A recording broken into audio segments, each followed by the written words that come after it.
أعوذ بالله من الشيطان الرجيم.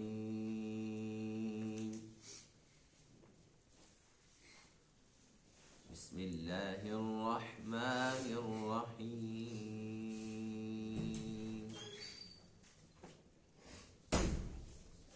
ولما دخلوا على يوسف آوى إليه أخاه قال إني أنا أخوك فلا تبتئس بما كانوا يعملون.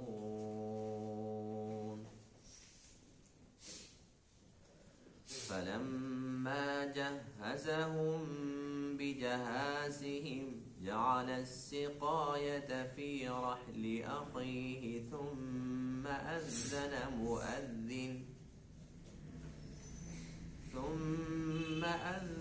مؤذن أيتها العير إنكم لسارقون. قالوا وأقبلوا عليهم ماذا تفقدون؟ قالوا نفقد صواع الملك ولمن جاء به حمل بعير وأنا به زعيم. قالوا تالله لقد علمتم ما جئنا لنفسد في الأرض وما كنا سارقين.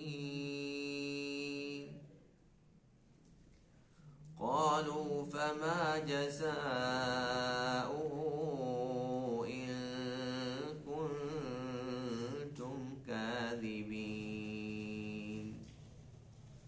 قالوا جزاؤه من وجد في رحله فهو جزاؤه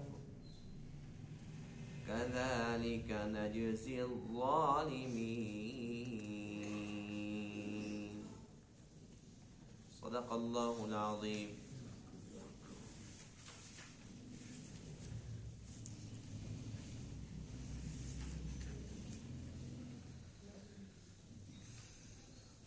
آج کے درس میں آیت کریمہ میں یوسف علیہ السلام کے بھائیوں کا تذکرہ ہے جو اپنے باپ یعقوب علیہ السلام کی ہدایت کے مطابق مصر کے مختلف دروازوں سے داخل ہو کر یوسف علیہ السلام تک پہنچے اور حسب وعدہ اپنے بھائی بنیامین کو بھی ساتھ لے کر گئے. یوسف علیہ السلام نے اپنے بھائی کو دیکھا، اندر سے بڑے خوش ہوئے اور اپنے بھائی کو اپنے ساتھ بٹھایا اور اپنا تعارف کرایا، سب حال احوال دکھ درد بانٹے. اب مسئلہ یہ تھا کہ بھائی سے ملاقات تو ہو گئی، لیکن بھائی کو اپنے پاس رکھوں تو کیسے رکھوں؟ اس کے لیے آپ نے ایک حیلہ کیا، ایک تدبیر اپنائی، اور وہ یہ تھی کہ آپ نے جب اپنے بھائیوں کو اناج وغیرہ وہ سامان وغیرہ دیا، جب بھائی جانے لگے تو بھائیوں کے اندر بنیامین بھی تھا. اس کے سامان کے اندر ایک شاہی پیمانہ، ایک پیالہ تھا، وہ سونے کا تھا یا چاندی کا تھا، بس وہ ایک بادشاہ کا خاص برتن تھا. وہ بنیامین کے سامان کے اندر اس کو ڈال دیا گیا. اب یہ سارا کا سارا سامان بن چکا تھا اور یہ قافلہ یہاں سے روانہ ہو چکا تھا. بس تھوڑا سا ان لوگوں نے سفر کیا کہ پیچھے سے ایک منادی نے آواز لگائی، او قافلہ والے رک جاؤ. وہ رک گئے. وہ منادی، وہ اعلان کرنے والا یہ کہتا ہے کہ اے قافلہ والو تم تو چور ہو. وہ کہنے لگے ہم اور چور، یہ کیسے ہو سکتا ہے؟ انہوں نے قسمیں کھائی کہ اللہ کی قسم ہم تو چور ہیں ہی نہیں. جو چور ہوتے ہیں وہ تو زمین کے اندر فساد پھیلانے کا سبب بنتے ہیں, انتشار کا باعث بنتے ہیں, اور ہم تو پرامن لوگ ہیں, تمہارے سامنے ہم دوسری مرتبہ آ رہے ہیں, کبھی ایسی حرکت سوچی بھی نہیں ہے ہم نے. بہت زیادہ مطمئن کرنے کی کوشش کی. پھر پوچھا کہ یہ بتاؤ کہ تمہارا گم کیا ہوا ہے, ہمارے اوپر جیسے تم نے بہتان باندھ دیا کہ چور ہو, تمہارا کیا گم ہوا ہے؟ کہنے لگے کہ بادشاہ کا ایک پیمانہ ہے وہ گم ہوگی. اچھا, اور اس کے ساتھ ساتھ وہ جو منادی تھا اس نے یہ بھی کہا کہ بادشاہ کی طرف سے یہ ایک اعلان بھی ہے کہ جو بندہ اس کو لے کر آئے گا اس کو اضافی طور پر 1 اونٹ اناج کا دیا جائے گا. اور وہ کہنے لگا کہ اس کا ذمہ دار میں ہوں, تم میرے ساتھ کوشش کرو, اس کو تلاش کرتے ہیں. جو بندہ بھی اس کو تلاش کر کے دے گا تو 1 اونٹ اناج میری ذمہ داری ہے, میں اس کا ضامن ہوں. اب یہ بڑے پریشان تھے کہ ہم نے چوری بھی نہیں کی, اتنا بڑا الزام بھی ہمارے اوپر لگ گیا ہے. اس دوران بادشاہ کے جو کارندے تھے وہ کہنے لگے یہ بتاؤ کہ اگر تم جھوٹے ثابت ہو گئے, ابھی تمہارا سامان ہم نہیں کھول رہے, لیکن پہلے بتاؤ کہ اگر سامان کھولتے ہیں اور وہ چیز برآمد ہو جاتی ہے تو تم تو جھوٹے نکلے نا. تم نے کہا جی ہم چور نہیں ہیں. جب چوری ثابت ہو جائے تو بتاؤ کہ چور کی سزا کیا ہے. اس لیے کہ مصر کے اندر چور کی سزا یہ نہیں تھی جو یوسف علیہ السلام چاہتے تھے. مصر کے قانون کے مطابق کوئی چور ہوتا تو اس کے اوپر جرمانہ ڈال دیا جاتا کہ اتنے درہم دے دو, اتنے دینار دے دو اور تم جاؤ. یہ صرف اور صرف ہماری شریعت میں اور موسیٰ علیہ السلام کی شریعت میں ہے کہ جو چور ہے اس کا ہاتھ کاٹا جائے گا. ملت ابراہیمی کے اندر قانون یہ تھا جس پر یعقوب علیہ السلام تھے اور آپ کے بیٹے تھے, وہ تھی ملت ابراہیمی. اس میں قانون یہ تھا کہ جو بندہ ثابت ہو جائے کہ یہ چور ہے, اس سے ایک چیز برآمد ہو جاتی چوری کی, تو اس کو 1 سال کے لیے غلام بنا دیا جائے. جس کی چوری ہوئی ہے یہ اس کا غلام ہے, 1 سال تک اس کی خدمت کرے گا, اس کے بعد پھر یہ آزاد ہو جائے گا. یعنی کہ 1 سال قید کی, غلامی کی سزا تھی. تو ان بھائیوں نے یہی کہا کہ ہمارے یہاں تو قانون یہی ہے, اب ہم تو اجنبی لوگ ہیں, ہمیں تو معلوم نہیں ہے کہ یہاں مصر کے اندر کون سا قانون ہے, لیکن ملت ابراہیمی کے اندر جو ہمارے یہاں قانون ہے وہ یہی ہے کہ جس سے جو چیز برآمد ہو جاتی ہے اس چور کو غلام بنا دیا جاتا ہے. اب ان لوگوں نے یوں سمجھو کہ اپنے خلاف فیصلہ دے دیا.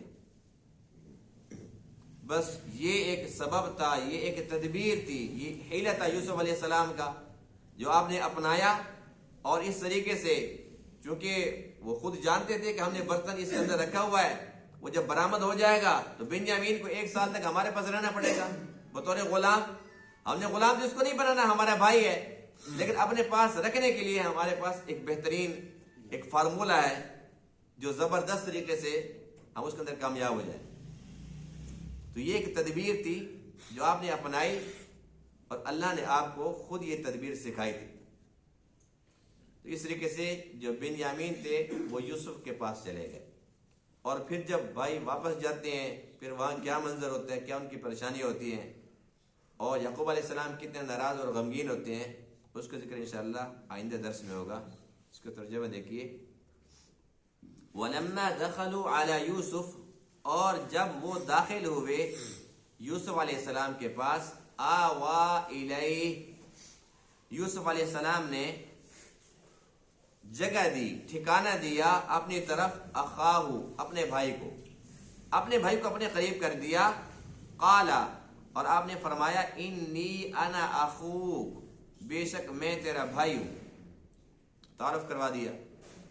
فلا تبتئس, پس آپ غمگین نہ ہوں, بما کانوا یعملون, ان باتوں پر یا ان کاموں پر جو یہ بھائی کیا کرتے تھے. ان کی جو حرکتیں تھی جو بھی انہوں نے کی ہیں میرے ساتھ آپ کے ساتھ, بس اس پر آپ نے اب غمگین نہیں ہونا، وہ وقت ختم ہو چکا ہے۔ فلما جہزہم بجہازہم، پس جب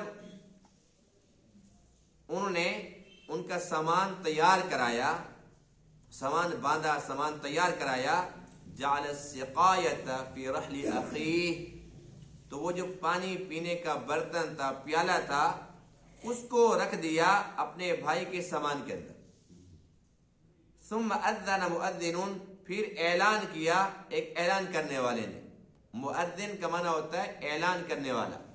یہ جو اذان دیتا ہے نا، تو یہ بھی ایک اعلان ہوتا ہے، اللہ تعالیٰ کا پیغام ہوتا ہے، اس لیے اس کو مؤذن کہتے ہیں۔ پھر اعلان کیا مؤذن نے، ایک اعلان کرنے والے نے، ایتھا العیر، اے قافلہ والو، انکم لسارقون، بے شک تم البتہ چوری کرنے والے ہو۔ قالوا، وہ کہنے لگے، واقبلوا علیہم، اور وہ ان کی طرف متوجہ ہو گئے، آگے جا رہے تھے نا تو پیچھے مڑ گئے، واقبلوا علیہم، پیچھے مڑ گئے اور کہنے لگے ماذا تفقدون، تم کیا کچھ گم پاتے ہو، تمہارا کیا گم ہو گیا کہ ہم چور بن گئے؟ قالوا، وہ کہنے لگے نفقد صواع الملک، ہم گم پاتے ہیں بادشاہ کا پیمانہ۔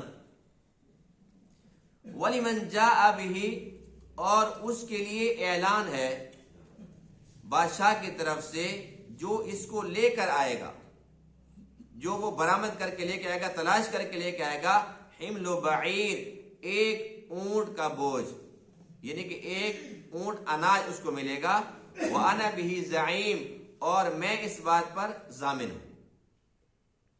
قالوا، یوسف علیہ السلام کے بھائی کہنے لگے تاللہ، اللہ کی قسم، لقد علمتم، البتہ تم جانتے ہو، ما جئنا لنفسد فی الارض، ہم اس لیے نہیں آئے تھے کہ ہم زمین کے اندر فساد پھیلائیں، وما کننا سارقین، اور ہم چوری کرنے والے نہیں ہیں۔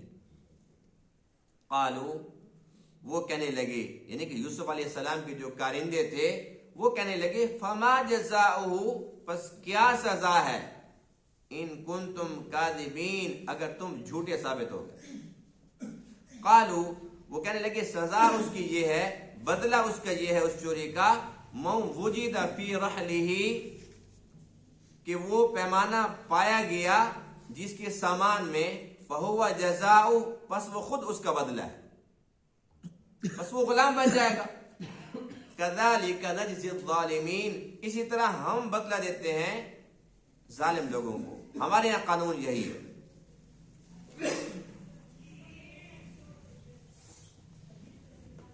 یوسف علیہ السلام کے بھائی جب متفرق دروازوں سے یوسف علیہ السلام کے پاس پہنچے، یوسف علیہ السلام نے اپنے بھائی کو دیکھا، بڑے خوش ہوئے اور بہت اعلیٰ قسم کی دعوت کا اہتمام کیا، بہت بہترین قسم کی دعوت کی، دسترخوان لگا ہوا تھا، طرح طرح کے کھانے لگے ہوئے تھے۔ یوسف علیہ السلام نے حکم دیا کہ دو دو بھائی اکٹھے بیٹھ جائیں۔ وہ کتنے بھائی تھے؟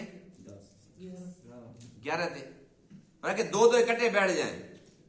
وہ ظاہر ہے کہ جب دو دو بیٹھ گئے تو ایک بچ گیا، اور وہ وہی بچ گیا جو آپ کا اصل بھائی تھا، بنیامین۔ اب بنیامین اکیلا بیٹھا ہوا ہے اور باقی سب دو دو ہو گئے۔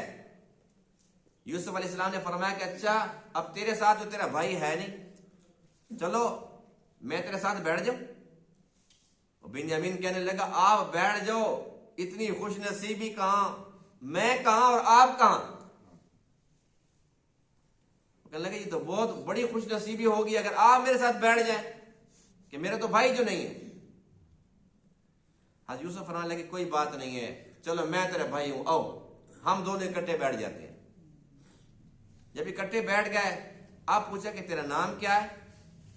اس نے کہا میرا نام ہے بنیامین۔ ابھی تک بنیامین کو تو پتہ نہیں ہے، یوسف علیہ السلام کو تو سب کچھ معلوم ہو چکا ہے۔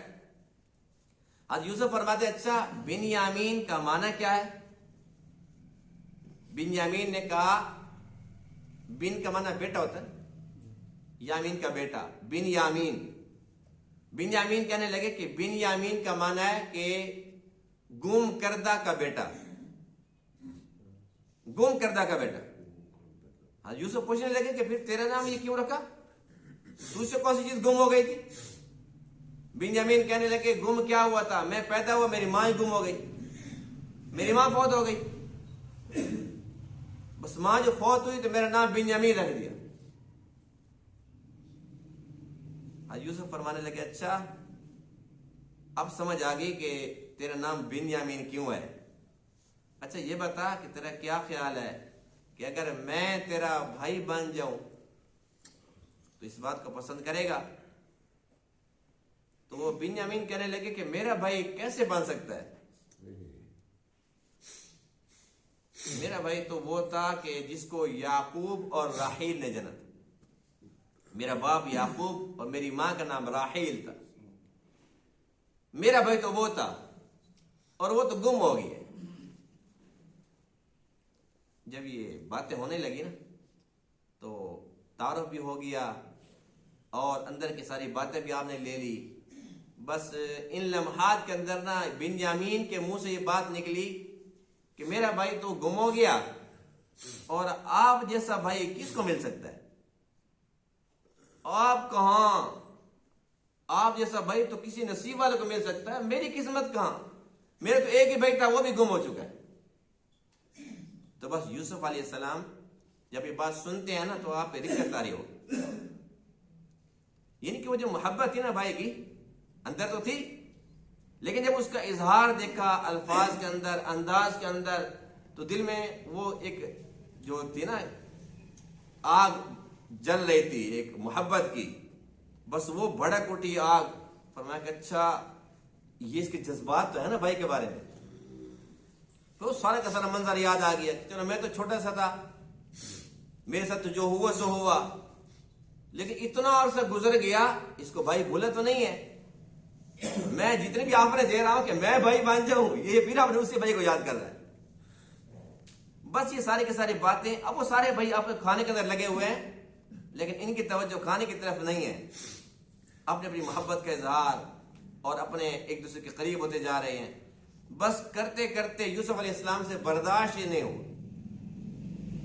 جب دیکھا کہ میرے بھائی کی یہ جذبات ہیں، اتنا دکھی ہے، اتنا مغموم ہے، تو بس اللہ فرماتے ہیں آوا الیہ اخا، یوسف علیہ السلام نے اپنے بھائی کو اپنی طرف جگہ دی، اپنے قریب کر دیا۔ قال انی انا اخوک، اور بتا دیا کہ میں تیرا بھائی ہوں، ساری بات بتا دی۔ فرمایا کہ بس یہ خیال رکھنا ان بھائیوں کو نہ پتہ چلے، ابھی ان کو نہیں بتانا، ابھی وہ وقت نہیں آیا، ان کو بتاؤں گا تو میں خود بتاؤں گا، تو نے نہیں بتانا، اور جب وہ وقت آئے گا اس کا خود میں اظہار کروں گا کیسے کرنا ہے، بس یہ میری ذمہ داری ہے، تو نے بالکل خاموشی اختیار کرنی ہے۔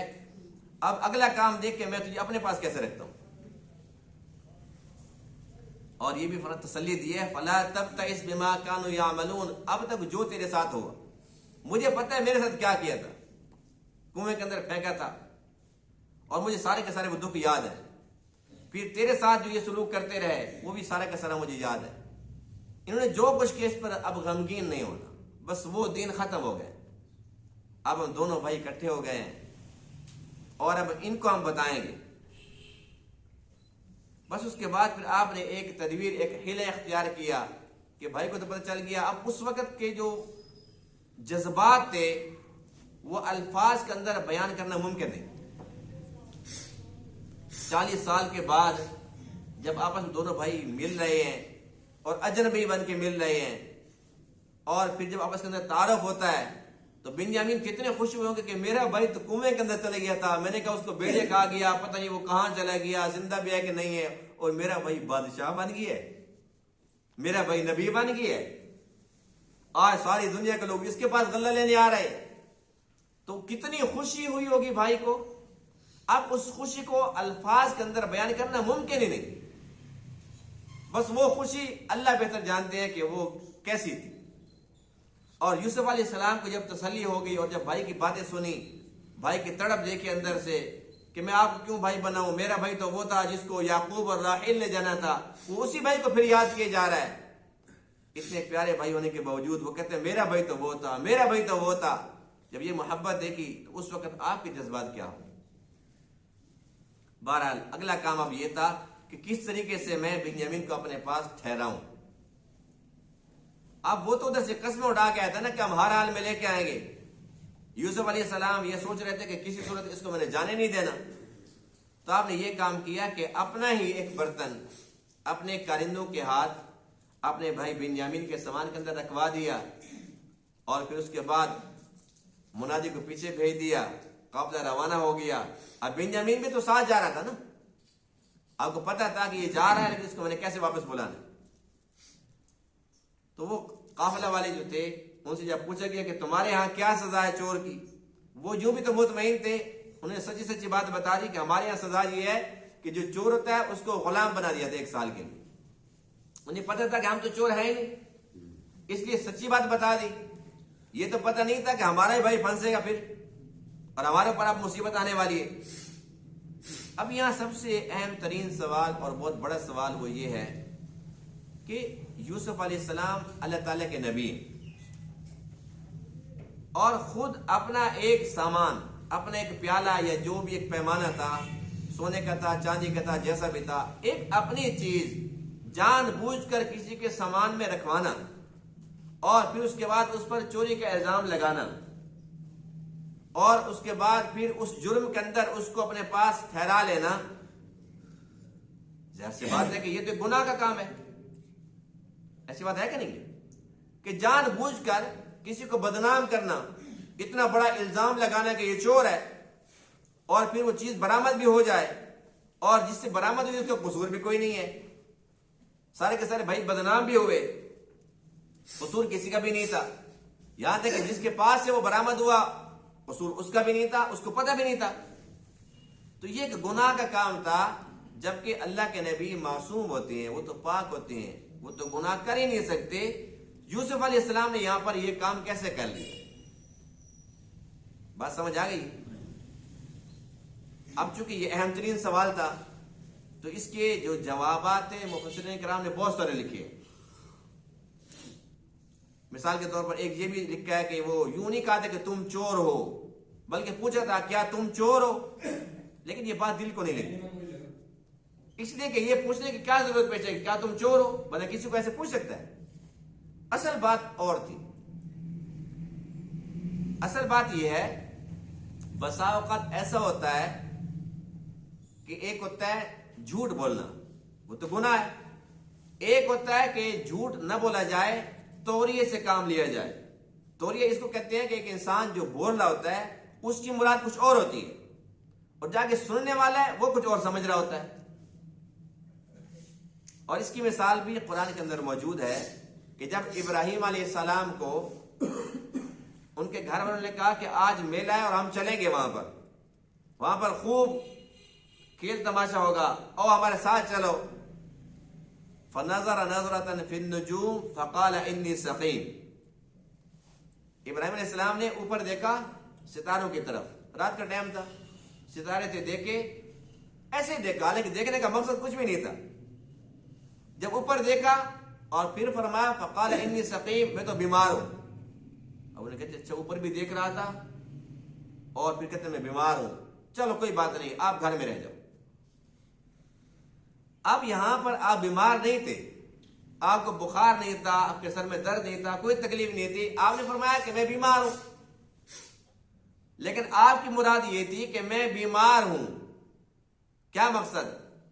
میں بیمار ہوں، جس چیز کی طرف تم جا رہے ہو، تم بتوں کو پوجتے ہو، تم شرک کرتے ہو، میں بیمار ہوں، میں ایسا کام نہیں کر سکتا، میں موحد ہوں، یہ ممکن ہی نہیں کہ میں یہ کام کروں۔ اب آپ کے ذہن میں اور بات ہے کہ مجھے تم معذور سمجھو کہ میں یہ شرک نہیں کر سکتا، میں بیمار ہوں۔ وہ سمجھ رہے ہیں کہ جو اوپر دیکھ رہا تھا نا ستاروں کی طرف، واقعی بیمار ہے، اس بیچارے کی نا کوئی طبیعت خراب ہے، آج شاید پیٹ ٹھیک نہ ہو، شاید بخار ہو، شاید سر میں کوئی درد ہو۔ اب ان کی مراد کچھ اور ہے، ان کی مراد کچھ اور ہے، تو اسے کیا کہتے ہیں؟ توریہ، یعنی کہ جھوٹ نہیں بولا۔ اور پھر آپ ہی اپنے وطن سے جب مصر جانے لگے تھے تو وہاں کے جو بادشاہ تھا اس کا کام یہ تھا کہ وہ جس کی بیوی اس کو اچھی لگتی تھی اس پہ قبضہ کر لیتا تھا۔ تو آپ اپنی بیوی کے ساتھ وہاں جانے لگے تو آج سے پوچھا کہ ہاں یہ کون ہے؟ تو آپ نے فرمایا کہ یہ میری بہن ہے. حضرت ابراہیم کیا فرماتے ہیں؟ یہ میری بہن ہے. اگر وہ کہتے ہیں کہ میری بیوی ہے تو ظاہر سی بات ہے کہ بادشاہ نے اس پہ قبضہ کر لینا تھا. فرمایا کہ میری بہن ہے اس لیے کہ مسلمان کا بھائی ہے. اب یہ تو رشتہ ہو گیا نا کہ بیوی بن گیا. اگر رشتہ نہ ہوتا تو ظاہر سی بات ہے بہن بھائی تھے.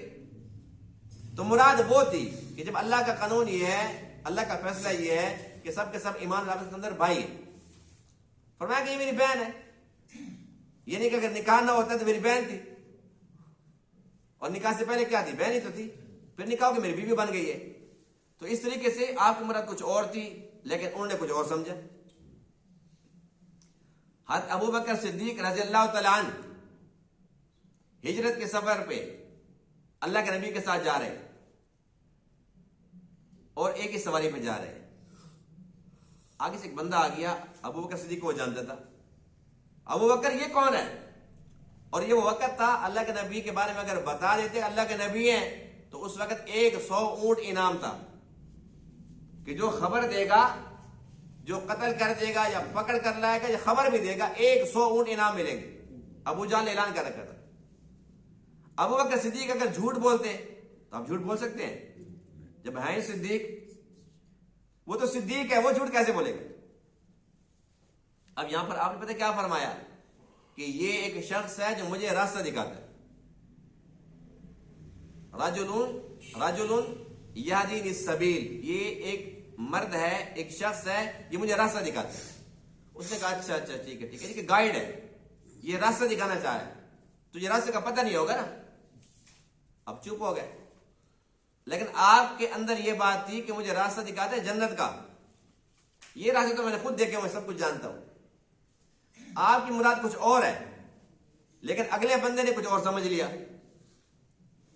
تو اسی طریقے سے یہاں پر یوسف علیہ السلام نے جو بات کی ہے بظاہر تو یہ بہت بڑی بات ہے, کسی پر الزام لگا دینا.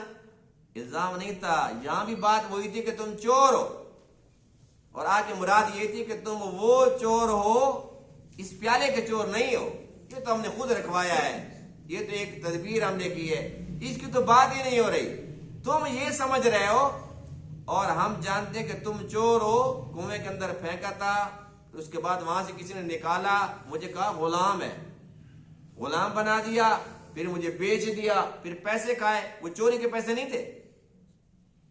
آپ نے اس بات کی طرف اشارہ کیا کہ تم چور ہو, اور اس انداز سے تو پھر وہ چور تھے نا, یہ نہیں تھے وہ چور تھے, وہ چور.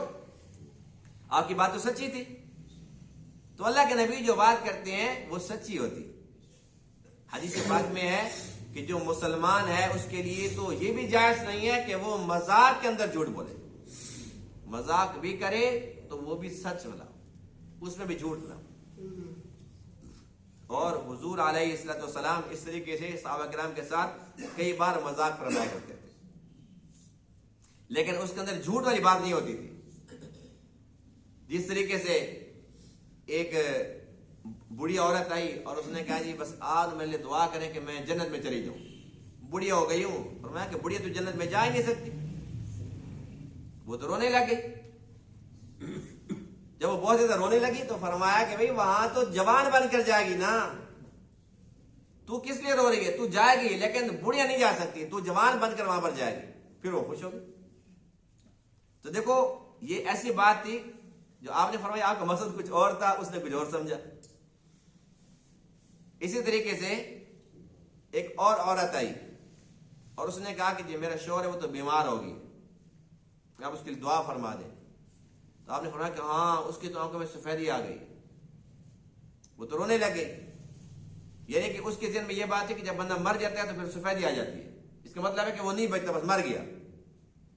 جب وہ رونے لگی تو اللہ کے نبی نے فرمایا کہ تو رو کس بات پر رہی ہے؟ ہر بندے کے آنکھ میں سفیدی ہوتی نہیں, میں نے تو وہ والی سفیدی بات کی ہے. پھر اچھا ٹھیک ہے, اس کو پھر بات سمجھ آئی. اسی طریقے سے ایک اور حدیث پاک میں واقعہ ملتا ہے کہ ایک صحابی ہے, اے اللہ کے رسول میں نے جہاد میں شریک ہونا ہے تو مجھے ایک اونٹ دو. آپ نے فرمایا کہ اونٹ تو نہیں ملے گا لیکن اونٹنی کا بچہ ملے گا. اس نے کہا جی پھر اپنے پاس سے رکھ لو, وہ میرے کس کام کا؟ میں جہاد پر جاؤں گا اونٹنی کے بچے کو لے کے, وہ میرے کس کام کا ہے؟ تو فرمایا کہ جو اونٹ ہوتا ہے وہ اونٹنی کا بچہ نہیں ہوتا. ہاں جی ہوتا تو اونٹنی کا بچہ ہے. تو فرمایا کہ تجھے وہی اونٹنی کا بچہ دیں گے لیکن بڑا دیں گے. پورا اونٹ ہی ہوگا وہ. تو اللہ کے نبی مذاق فرمایا کرتے تھے لیکن اس میں جھوٹ نہیں ہوتا تھا, وہ سچ ہوتا تھا. حضرت علی رضی اللہ تعالیٰ عنہ وہ صحابہ کرام کے ساتھ بیٹھے ہوئے اور کھجوریں کھا رہے. ہم اس سے بیٹھے ہوتے ہیں نا تو کوئی بندہ کھاتا ہے نا تو ہڈی وہ نا دوسرے کے سامنے رکھ دیتا ہے. وہ صحابہ کرام نے بھی ایسے ہی کام کیا کہ وہ کھجوریں کھاتے رہے اور جو گٹلیں تھی علی کے سامنے رکھتے رہے. جب کھجوریں ختم ہو گئی پھر وہ کہنے لگا اچھا واہ جی واہ, علی نے تو ساری کے ساری کھجوریں کہیں ادھر دیکھ لو, سارے گھٹلے تو ان کے سامنے پڑی ہیں. اور میں اس کا مقصد یہ ہے کہ تم نے گھٹلیوں سمیت کھا لی, میری تو بچی پڑی ہے نا, تو پھر تمہاری نہیں ہے تو تم گھٹلیوں سمیت ہی کھا گئے. اس کا مذاق صحابہ کرام بھی کیا کرتے تھے. لیکن آج کل جو ہمارے یہاں مذاق چلتا ہے وہ کیا ہوتا ہے, کسی کی پگڑی اچھالنا, کسی کی دل آزاری کرنا. یعنی ہم ایسی ایسی بےہودہ باتیں کر دیتے ہیں کہ بندہ پریشان ہو جاتا ہے, اس کی دل آزاری ہو جاتی ہے, پھر بعد میں کہتے ہیں میں تو مذاق کر رہا تھا, اور اس کو نہیں بتاتے. جب کسی کے سامنے روتا ہے, فریاد کرتا ہے جی فلاں نے مجھے یوں کہہ دیا, ایسے کہہ دیا, اس نے تو مجھے بس بڑا ہی اس نے مجھے تنگ کر دیا, بعد میں کہتی میں تو مذاق کر رہا ہوں, تو پاگل اس نے سچ سمجھ لیا. ہمارا مذاق ایسا ہوتا ہے, ہمارے مذاق میں ہوتے ہی جھوٹ ہے. نعوذ باللہ من ذالک, جھوٹ ہے, بے شک وہ مذاق میں کیوں نہ ہو. اس لیے ہمیں چاہیے کہ ہم کبھی بھی جھوٹ نہ بولیں. اب دیکھو ساری کے ساری جتنے میں نے واقعات سنائے, جتنی میں نے باتیں سنائی پیغمبروں کی, صحابہ کرام کی, اس میں یہ دیکھیں کہ انہوں نے اگر مذاق بھی کرنا پڑا لیکن پھر بھی سچ کو اپنائے. کبھی بھی انہوں نے ایسا نہیں کہ ہم جھوٹ بولیں, جھوٹ سے کام چلا لیں. وہ جانتے تھے کہ اللہ کے نبی کا فرمان ہے کہ جو سچ ہے اس میں نجات ہے, اور جو جھوٹ ہے اس کے اندر ہلاکت ہے.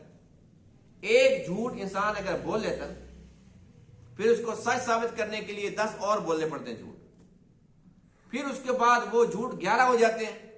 وہ ایک تو پہلا تھا, 10 اور, اس کے بعد پھر ان 10 کو چھپانے کے لیے پھر اس کو 10 اور جھوٹ بولنے پڑے. 100 جھوٹ بھی بول لے گا نا, لیکن پہلا جھوٹ پھر جھوٹ رہے گا, وہ سچ نہیں بن سکتا. اس لیے جو سچ ہے وہ سچ ہے. بے شک وقتی طور پر ہمارے سچ سے کسی کو تکلیف ہو یا ہمارا اپنا ذاتی کو نقصان ہو رہا ہو, لیکن اللہ کے نبی فرماتے ہیں کہ اس کے اندر تمہارے لیے نجات ہے, تمہارے لیے خیر ہے. اب ہم کہتے ہیں اگر ہم سچ بولیں گے نا وہ ناراض ہو جائے گا. بے شک ناراض ہو جائے لیکن وقتی طور پر ناراض ہو, لیکن بعد میں وہ سوچے گا کہ دیکھو بندے نے بات تو کم سے کم ٹھیک کی ہے نا, جھوٹ تو نہیں بولا. اگر ہم جھوٹ بول کر کسی کو خوش کر دیتے ہیں اور جب اسے پتہ چلتا ہے تو وہ کتنی گالیاں دے گا. دیکھو جی اس کا حال دیکھو, ادھر تو نمازیں پڑھتا ہے اور لمبی لمبی تسبیحات بڑی بڑی دعائیں کرتا ہے, اور دیکھو میرے سامنے سے جھوٹ, اس نے فراڈ سے کام لے لیا. تو ہمیں بھی چاہیے کہ ہم کبھی بھی جھوٹ نہ بولیں. آج سے عزم کریں کہ ہم جھوٹ نہیں بولیں گے انشاءاللہ. اور بالخصوص اپنے بچوں کے سامنے, ہم بچوں کے سامنے جب جھوٹ بولتے ہیں نا تو بچوں کی جو تربیت ہے وہ غلط ہو جاتی ہے. آج کے لیے عام سی بات ہے کہ ہم کسی کے بچوں کے سامنے نا فون پہ بات کر رہے ہوتے ہیں, کسی سے بھی بات ہو رہی ہوتی ہے, یا آپ کدھر ہو, وہ جی میں تو بہت دور ہوں اس وقت. بچے سن رہے ہوتے ہیں, بچوں کو پتہ ہے میں گھر میں بیٹھا ہوا ہے, لیکن کیا کہتے ہیں جی میں تو بہت دور ہوں, اس میں تو دریا خان بیٹھا ہوں اس وقت. پتہ چل جائے کہ بندہ پیسے لینے آ رہا ہے, تو ہم کہتے ہیں جی ہم تو ملتان جا رہے ہیں, میں تو گاڑی میں بیٹھا ہوں, آپ کو آوازیں آ رہی ہیں نا, بس ہم گاڑی کے اندر بیٹھ جاتے. تو بچے کیا سیکھیں گے؟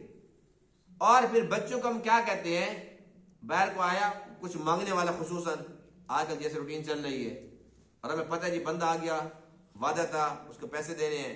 اب اپنے بچے کو بھیجتے جاؤ, اس کو بتاؤ کہ ابو گھر پہ نہیں. یہ تربیت ہے. جب ہم بچوں کو خود سکھائیں گے جھوٹ تو بڑے ہو کے وہ سچ بولیں گے. تو اس بات کی ضرورت ہے کہ ہم ہمیشہ سچ اپنائیں. انشاءاللہ دنیا کے اندر بھی خیر و برکت ہوگی, سکون ہوگا, اللہ کے ہاں بھی سرخرو ہوں گے انشاءاللہ. اللہ تعالیٰ تمام باتوں کو سمجھنے عمل کرنے کی توفیق عطا فرمائے. وآخر دعوانا الحمدللہ رب العالمین.